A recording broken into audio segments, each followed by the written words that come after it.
ભારતીય કોસ્ટગાર્ડની રાષ્ટ્ર પ્રત્યેની 5 દાયકાની સમર્પિત અને પ્રશંસનીય સેવા અને સ્થાપનાના 50 વર્ષ પૂર્ણ થવાના સન્માનમાં ગુજરાત સરકાર દ્વારા ગાંધીનગર ખાતે 6-4 બી સર્કલનું નામ બદલીને ભારતીય તટરક્ષક સ્વર્ણ જયંતિ સર્કલ કરાયું છે, જે રાષ્ટ્ર પ્રત્યેની દળની અતૂટ પ્રતિબદ્ધતા અને સમર્પણને શ્રદ્ધાંજલિ છે.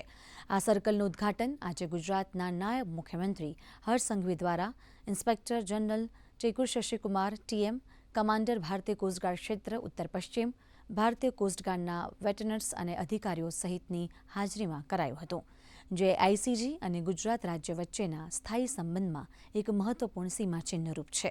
તે સમગ્ર દેશમાં આઈસીજીને સમર્પિત પ્રથમ સર્કલ છે. ગાંધીનગરના મુખ્ય સર્કલ પર કોસ્ટગાર્ડના હોવરક્રાફ્ટ હોય કે કોસ્ટગાર્ડના હેલિકોપ્ટર દ્વારા એમને ખૂબ સરસ આકૃતિ જોડે આ સર્કલ ડેવલપ કર્યું છે. વરસાદ હોય કે પછી ખરાબ વાતાવરણ હોય, આ બધામાં જ હેલિકોપ્ટરના માધ્યમથી લોકોને રેસ્ક્યુ કરવા કે પછી મધ દરિયે ફસાયેલા મછુઆરાઓને બચાવવા, આ બધા જ વિષયોમાં કોસ્ટગાર્ડ દ્વારા અદ્ભુત કામગીરી કરવામાં આવી રહી છે.